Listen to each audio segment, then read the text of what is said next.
now we've got Michael and Avery. So please come up.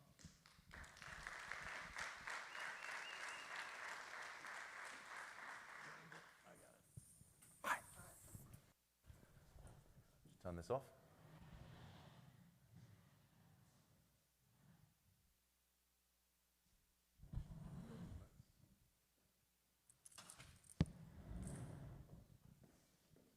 All right. Great to see you. Great to see you. So we got, yeah, please. Let's see.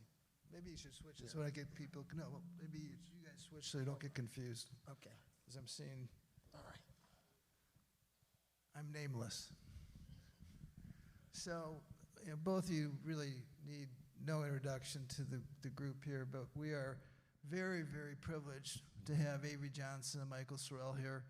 I've been friends with Michael for many years, and there probably isn't a person I know that has got more admired in education circles, is creating a greater impact, has a stronger vision. So he lives a mission every single day. And you know, Avery Johnson's legendary in his own right, in his own field. You know, in basketball as a player, a little general, which was he's known because of his command of the court and his influence on his team and in the game. As a coach, University of Alabama, the Dallas Mavericks, and now as a commentator on CBS, but also as an investor. And so both of you have remarkable lives, remarkable careers, and you make a difference every day. So to start with, thank you for being here.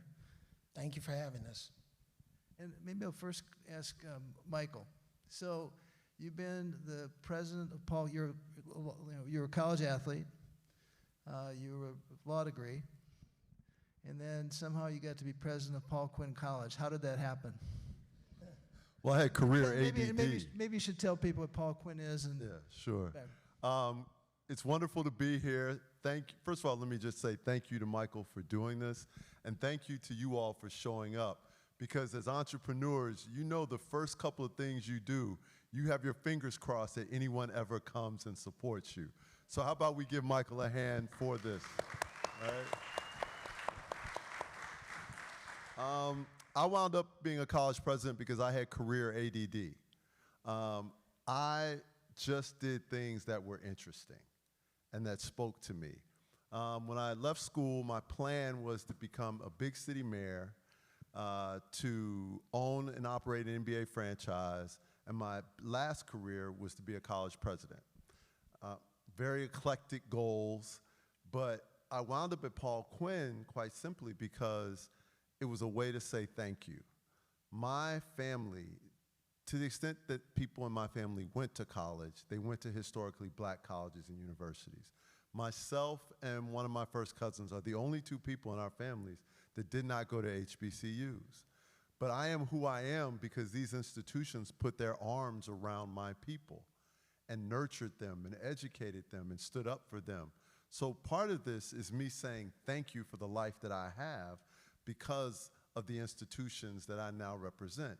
The second piece was when I moved to Dallas, I joined one of the large law firms. The people there were wonderful, had a great life. But the people who made Dallas home were a group of people that I met playing basketball on Saturday mornings at the Downtown Y who were Paul Quinn graduates. And they invited me into their social circles. They invited me to their cookouts. And look, y'all, I'm not a little guy. You invite me to a cookout, you aren't eating as much as you had planned, right? So it is a gesture that I don't take lightly. And I thought they were the most amazing people that I had met. But people talked so negatively about their school. And I would go by the campus and look, it was tough back then for Paul Quinn. But that didn't mean that the people weren't roses that were growing from concrete. And so I would donate money, I'd donate time, and then when the opportunity came up for me to be president, which, by the way, I had no experience, I had no jobs in higher ed, I had no doctorate, I just thought I should be president. And so I called up the search firm and said, hey, I'd like to be president.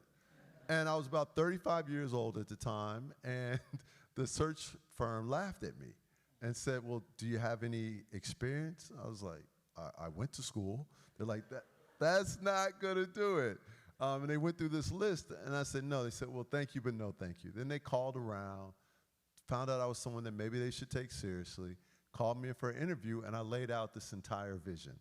And they sent me to meet with the chair of the board, who was a bishop in the AME church, and he hated me, right? He hated me because my vision was too outlandish for him. And he was a good guy, but I mean, I was talking about we should rebuild the campus into a city. We should challenge the ideas of urban education. And he was like, I'm not gonna give you this job. You're exhausting. He said, it's just too much. And I was mad, so I went home, stayed up all night, wrote this whole plan called A Commitment to Excellence for Quinn College. I sent it in. He called me back in. He said, you're still too exhausting. I'm not going to hire you, but I'll give you a seat on the board. And I took the seat on the board and hated it because the guy who they gave the job to made decisions I didn't agree with. And long story short, 4 years later, after we'd gone through 2 or 3 more people being president, when no one else wanted the job, they called me up and said, would you be interested in taking the job? At that time, I was like, no, I'm part of a group that's buying the Memphis Grizzlies. I'm gonna get to be president of the franchise. I don't know what you're gonna pay me, but I'm positive they're gonna pay me more, right? I was off to the Range Rover phase of my life, all right? And I said, I'll give you 90 days. And it's been 16 years. No, thank you. This allows me to be the version of myself that I am happiest with. I get to be the father I want to be, I get to be the husband I want to be, and I get to live the life that I'd like to live. And I am honored every day for the opportunity.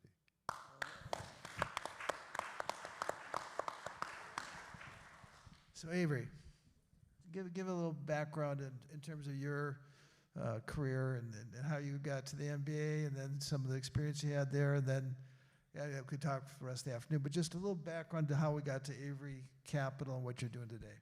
First of all, I want to say in your earlier comments, when you mentioned that I was called the little general, well, I'm 58 right now, and at some point we got to drop the little off general. Yeah. You know, little Bow Wow, I think he's just Bow Wow now.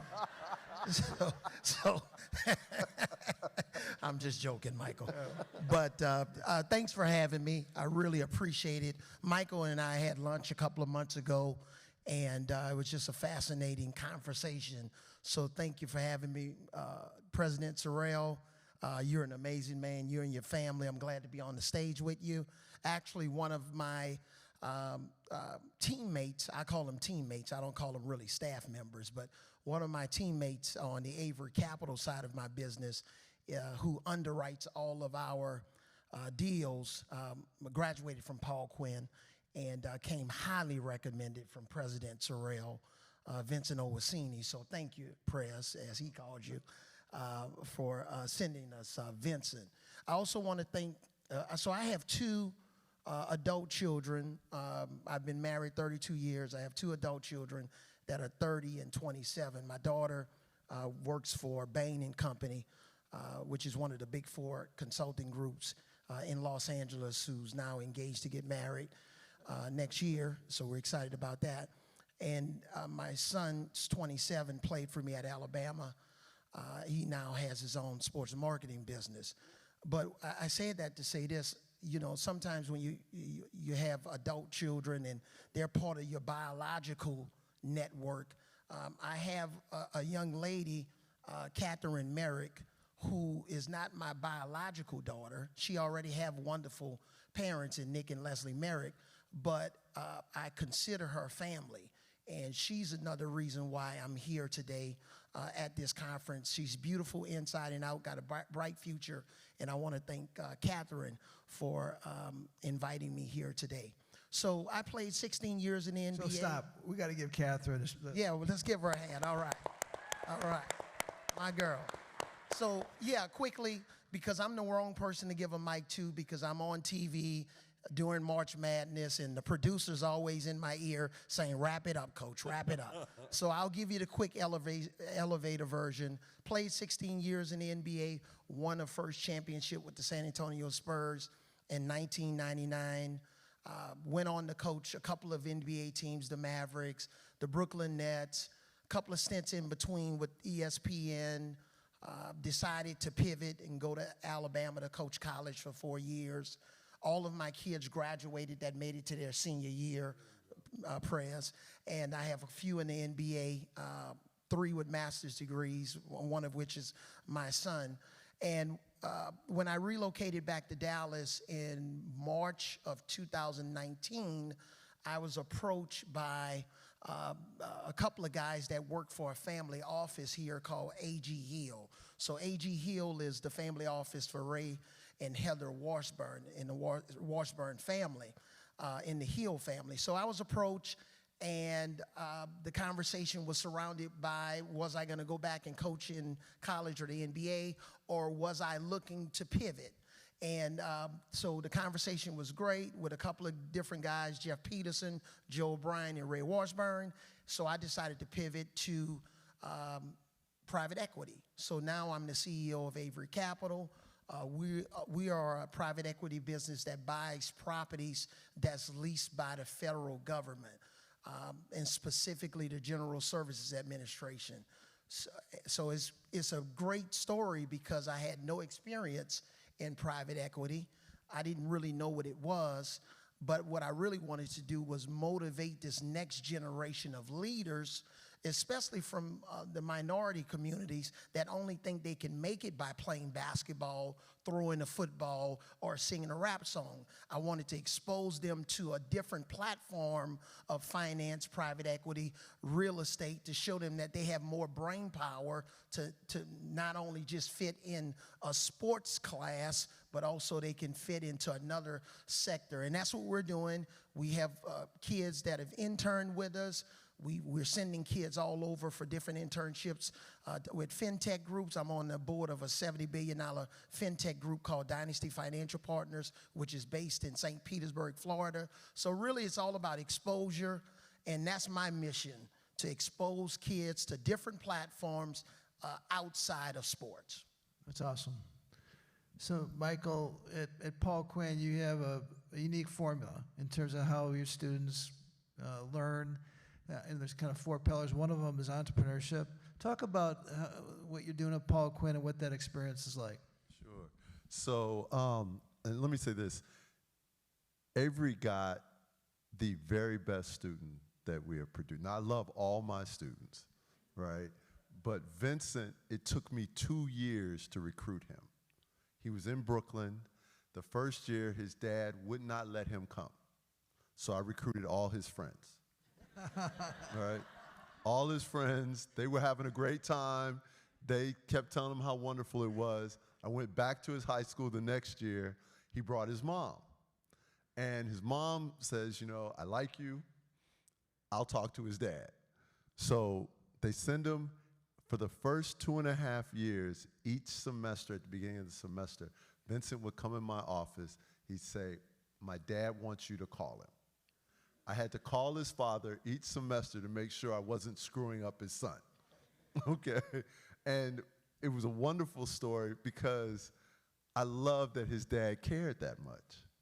And I love that his dad showed up that much. And at his graduation, his father brought me a Nigerian formal gown and a portrait that they had painted of me, which I don't know where to hang up, because my wife won't let me hang it in the house, right? But at Paul Quinn, we are pioneering something called reality-based education. We think that education doesn't work well enough for the people who need it the most. And there are too many people who sit in classrooms being forced to learn things that don't speak to them. And if you just spoke to them and made it relevant, they could learn anything. So our classes give you the space to solve the problems from your own lives. So we use challenge-based learning, and I'm a professor too, so this is how my class works. First of all, every class requires you to write a paper. Every class requires you to give a speech, to do public speaking. Every class requires you to work in groups, and every class requires you to demonstrate digital mastery. Now, that's not because we thought it would be cool. We asked the business community, what do you need people to know? And that's what they told us. So that's what we incorporated. So our students learn to solve the problems, but we have 4 pillars at Paul Quinn. The first is subject matter mastery. That's what you major in. But most people don't really know what they want to do for the rest of their lives at 17, 18 years old. They just know what they've been exposed to at that point. The more you learn, the more you see, the more you want to do. So we give them space. The second pillar is our corporate work program, and this is really what makes us unique. You come to Paul Quinn and you get a job. 75, 80% of college students today are working more than 20 hours per week. People are working. So we just said, what if we made it easier and we go and get internships for you? So everyone works. You have a different internship. Some people, same internships, but some people change. So that's experiential learning. That's the second pillar. The third pillar is something we call PQCX, which is PQC Extra. It's a certificate program. They're short-term courses designed to get people credentials that they can use going forward. So each year, student gets another credential. So if you're with us for 1 year, you still have something to show for it.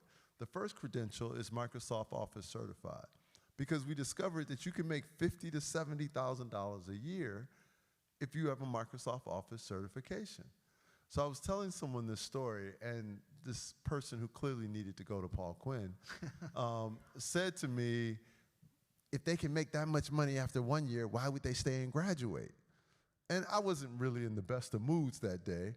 And I said, because dum-dum, if we can teach you that much in 1 year, what can we do in 4? Right? So we have to stop thinking about things from positions of scarcity and deficits. So that's our third pillar. Our fourth pillar is our brand new pillar, and it's every Quinnite is an entrepreneur. Before you graduate from Paul Quinn, starting next fall, you have to create a business. So when you graduate from Paul Quinn, and we charge roughly $20,000 a year, that's for everything, room, board, tuition, fees. And I know to talk about that at SMU is a little bit sacrilegious. We're a little bit cheaper than SMU. But the reality of it is you graduate, you spend $80,000 for 4 years. You have 4 ways to create a life for yourself. And we think that it's great to believe in lifelong learning. We think it's better to believe in lifelong earning. And that's what we strive to do. So Avery, in your amazing career, you had the opportunity to play for Coach Popovich, one of the all-time legends. You played with David Robinson, the Admiral. You were in the same athletic department with Nick Saban. What are some of the lessons you learned from being around those leaders? And how does that carry to things that you think about and are doing today? Yeah, several words come to mind. All of those guys in my time, David Robinson, Naval Academy, brilliant guy. Obviously, Coach Popovich, Air Force Academy, and Coach Saban had a legendary run, obviously, as a football coach. But they all have the same DNA.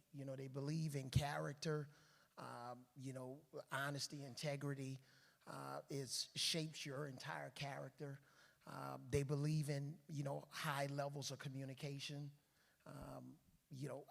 I've learned that I've had to have different communication styles, because when you're communicating with, even with my children are like night and day. They're hurricane and sunshine.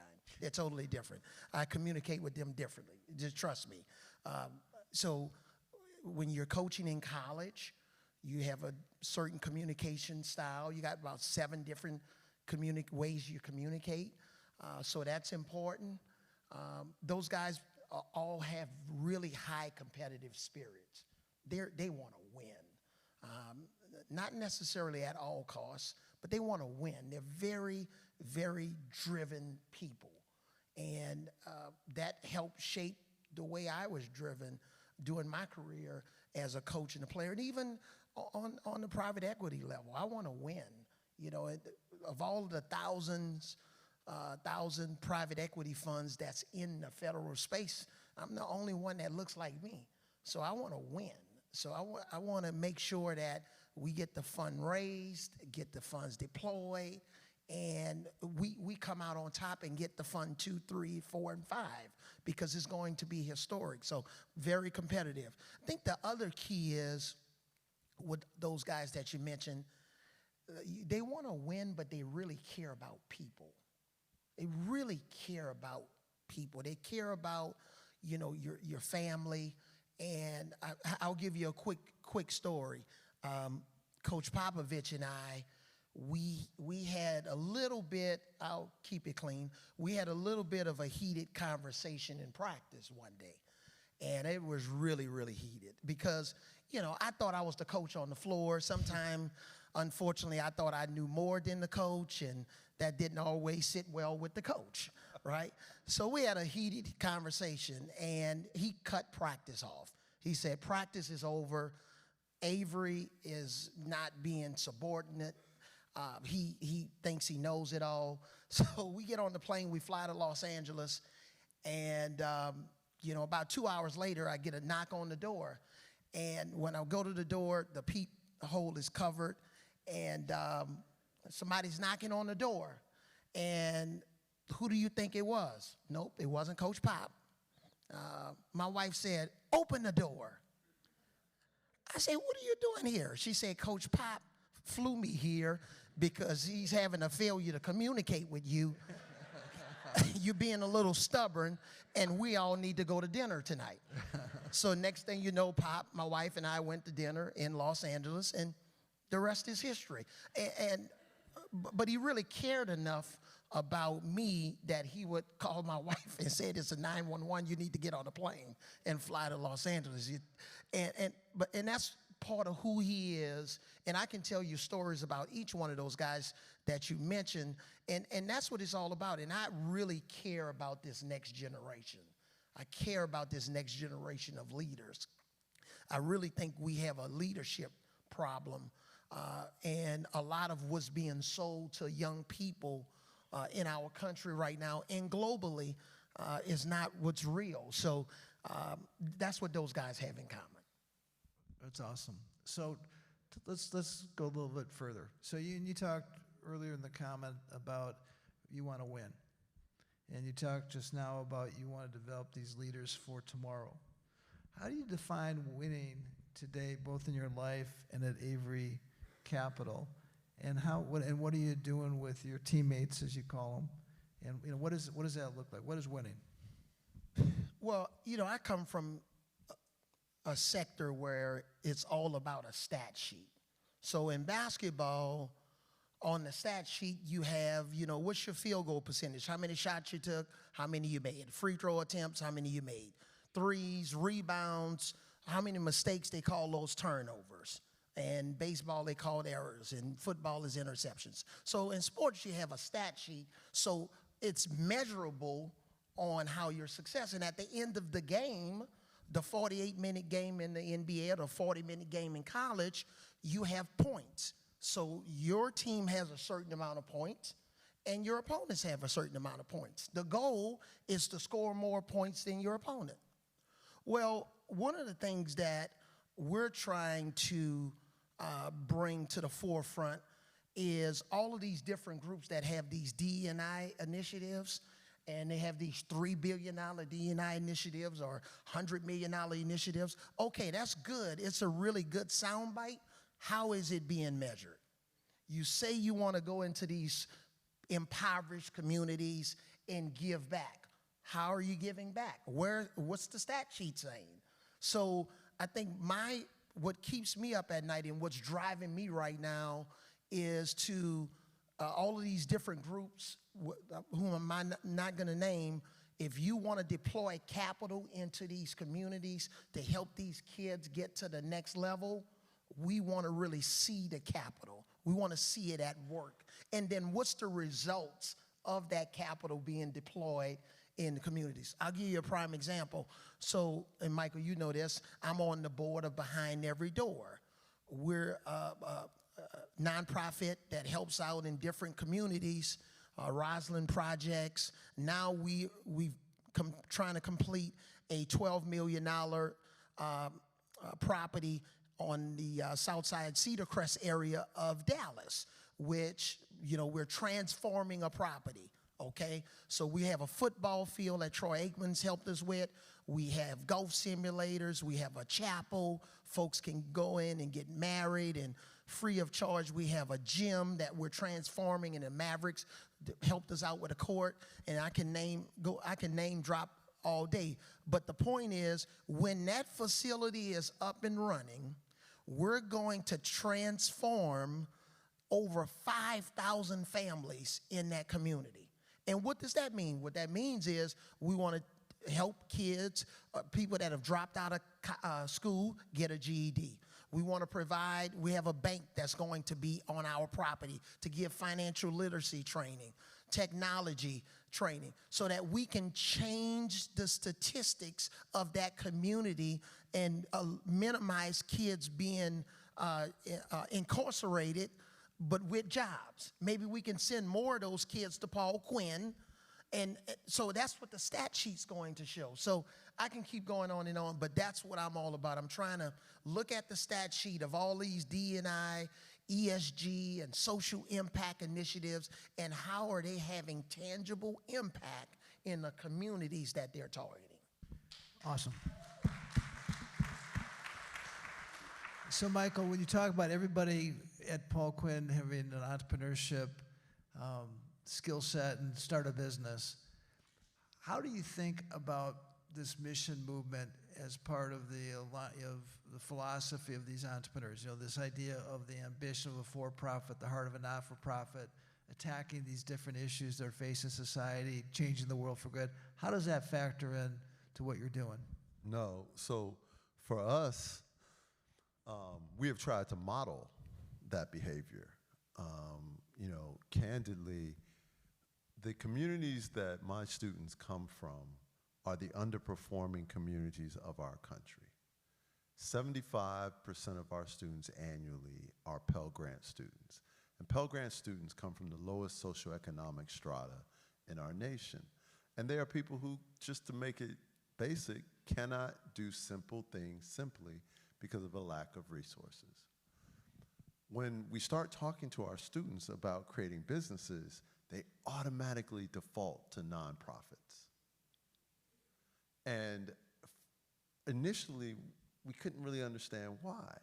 And then we realized that to them, the entities that were most influential in their lives and their communities were nonprofit service businesses. Wow. My parents owned a successful group of restaurants. My dad didn't go to college, but he was an entrepreneur. He owned businesses before he married my mother, and then they built a restaurant business. When I thought of entrepreneurship, I thought about building for-profit entities that produce wealth, because that's what I saw. And so what we came to realize was that our students don't have ambition issues, they have experience issues. They just haven't seen it. So we've tweaked it a bit. And what we're doing is we're saying, look, build whatever business you want, but it has to be a for-profit business. Our challenge to you is, how do you make it serve the way you want it to serve? And the reason why we tell them to focus on a for-profit business is because their whole lives they've been taught to approach life like this, right? We want them to approach life like this. And the difference is, like this, I'm begging you. With this, I'm your equal, I'm your partner, right? And so they have to have a mission, right? Because that's what makes life rich. That's what makes it worth living, is the ability to see something bigger than yourself. We have 4 L's of Quinnite leadership. The 4th L is love something greater than yourself. It's in our DNA. But it means different things to different people. We're leveling the playing field by giving them the tools they need to do both. they are always going to want to leave places better than they found them. They are always going to want to serve because that's who they are. That's what they saw growing up. But we also want them to understand how much better it is when you make the decisions where the dollars go instead of asking someone for their dollars. Yeah, 100%. So, in the last words, both of you, we got a number of different types of people in the audience, but we have a lot of entrepreneurs. And so if you want to give them, and you guys are both amazing leaders. So if you just want to give one kind of parting advice to the group here in terms of how they can make a difference and how they can thrive in their life and achieve their goals and dreams, and they can change the world for good, what advice would you give these people? Give to Quinn College. Listen, that's my day job. I would be remiss if I did not subliminally plant that message. No. What I would tell you is this: dream bigger. Whatever you think your dream is right now, however important you think, whatever the magnitude you think it isn't big enough. Dream bigger. The world deserves your very best shot. And your best shot is not found by doing what you think you can achieve. It's doing what you dream of. Dream bigger.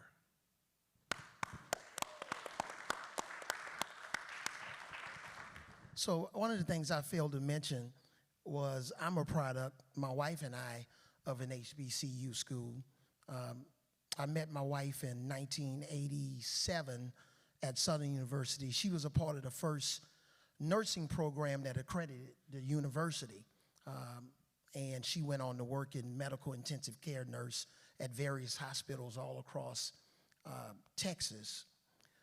So I'm a part of an HBCU school and very proud of it. So you can send some money to Southern University also. I would be remiss to not say that. It's joking. Or Avery Capital. But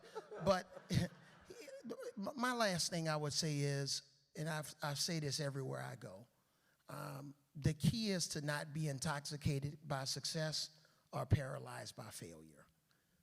The key is to just don't give up. And when you don't give up, then all the people in your circle, they're not going to give up because they're looking to you to be an example. I disagree with my friend at Turner Sports, Charles Barkley. They used to say, we're not role models. Yes, we are. We are role models, sometimes spoken and unspoken.